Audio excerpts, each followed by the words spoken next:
코로나 의료 현장을 지켜온 간호사들이 다음 달 2일부터 업무를 내려놓겠다고 했습니다. 오늘 파업을 선언했는데요. 아무리 얘기해도 일손이 부족하다면서 덕분에라는 말만으로는 더는 버티기 어렵다고 했습니다. 성화선 기자가 만나봤습니다. 몸이 부서져도 버텼습니다.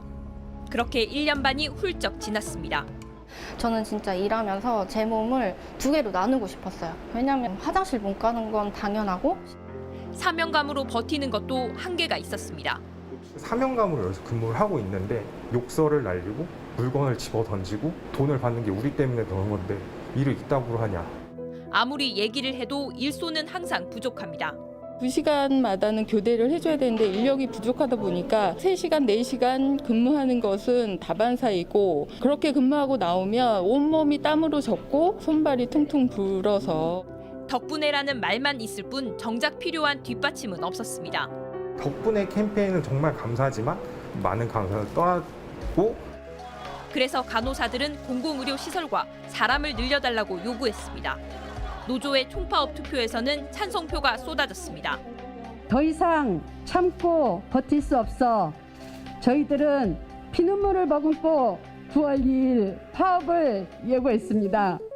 환자가 걱정되지만 이번에는 어쩔 수 없습니다. 환자를 사실 두고 파업을 한다는 게 사실 저도 굉장히 많이 걱정이 되는 부분인데 또 인력이 부족한 게 제일 크다고 생각하거든요. 응급실, 중환자실 등에는 필수 인력이 남습니다. 파업 전까지 협상은 계속하기로 했습니다. 정부도 비상진료 대책을 마련해 대응할 계획이라면서도 파업 전까지는 협의를 이어가겠다고 밝혔습니다. JTBC 성화선입니다. 백신 접종을 시작한 지 반년이 흐른 만큼 전문가들은 백신 효과가 떨어질 수 있으니 얼른 추가 접종을 해야 한다고 말합니다. 방역당국은 빨라야 10월부터 할 수 있을 거라고 했습니다. 유한울 기자입니다. 최근 들어 돌파 감염이 크게 늘었습니다. 접종을 2번 모두 했다 해도 불안합니다. 그래서 추가 접종을 한다면 바로 맞겠다고 합니다. 그런데 여러 가지 진짜 지금 이 상황에 걸리지 않으려면 맞아야지요, 우리가. 실제로 대구의 한 대학병원에선 모두 128명이 확진됐습니다. 이 가운데 43명은 2차 접종까지 끝내고도 감염됐습니다. 해외 추가 접종 소식에 우리는 언제 맞을 수 있나 궁금합니다. 3차 접종도 하고 막 그런다 그러는데 글쎄 이 면역이 언제까지 모르잖아요. 내가 내 몸 보호하려면 한 번 더 접종해도 좋지 않을까.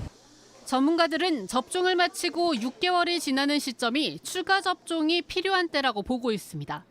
변이들이 대부분 중환응을 좀 감소시키고 있기 때문에 실제로 추가로 면역 반응을 강화시켜야 되는 그 시기가 더 빨리 오고 있는 것이죠. 우리도 이제 맞아야 합니다. 그런데 방역당국은 빨라야 10월쯤이라고 했습니다. 기본 접종 백신에 따른 추가 접종 백신의 종류 등에 대해서 검토하고 있습니다. 4분기 전에 추가 접종을 조기 시행하는 부분은 아직 검토하고 있지는 않습니다. 백신이 충분하지 않은 데다 아직 1, 2차 접종에 집중해야 하기 때문입니다. 시작을 한다면 우선 요양병원과 시설 등의 고위험군과 코로나 치료 의료진이 1순위입니다. 돌파 감염률이 다른 백신보다 높은 얀센 백신 접종자들에 대한 계획도 필요합니다. 한편 정부는 다음 달 추석 연휴 때 가족 모임을 허용할지를 검토하고 있다고 밝혔습니다. 다음 주까지 상황을 본 뒤 결론을 내겠다고 덧붙였습니다.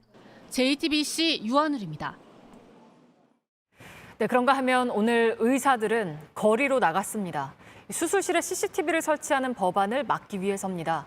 법안이 통과되면 헌법 소원까지 내겠다고 했습니다. 최승훈 기자입니다. 국회 정문 앞입니다. 피켓을 들고 서 있습니다. 오늘은 흰 가운 대신 흰 우의를 입었습니다. 대한의사협회 회장 등 집행부가 릴레이 1인 시위를 시작했습니다. 수술실 CCTV 설치를 의무화하는 법안을 철회하라고 주장했습니다.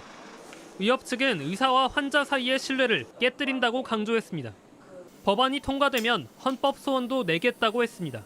일하는 권리 중에서 자유를 침해하는 기본권을 침해하는 부분이라 강제성을 띠는 것 자체가 인권 침해 요소가 충분히 있는 부분이라고 생각하고 있습니다. 시민들의 반응은 차가웠습니다. 수술을 한다는 입장에서 자유를 찾는 것 자체가 조금은 웃기다고 생각하거든요. 수술은 자유보다는 어떤 환자의 생명을 살리거나 환자의 어떤 병을 고치거나 하는 게 더 중요한 의무라고 생각을 해요. 오히려 치료에 도움이 될 거란 기대도 있습니다. 자기가 잘 치료를 했고 수술을 했고 그 과정을 보여줌으로써 그리고 자기가 어떤 수술을 했는지 방법을 설명해 줄 수도 있는 거고. 수술실 CCTV 설치에 대한 논쟁은 2013년부터입니다. 당시 경기도의 한 병원 응급실에서 환자가 의사를 때린 사건이 있었습니다. 의료진 보호를 위해 CCTV를 설치해야 한다는 주장에서 시작했지만 2014년 가수 신해철 씨 사망 사고 직후 환자 보호에 방점이 찍혔습니다. 2015년 처음 관련 법안이 발의됐지만 번번이 국회 문턱을 넘지 못했습니다. 그러다 지난 23일 보건복지위원회 법안 소위를 통과했고 25일 법제사법위원회까지 통과했습니다. 오는 30일 본회의 의결만 앞두고 있습니다. 법안이 통과돼도 2년의 유예 기간이 있습니다. JTBC 최승훈입니다.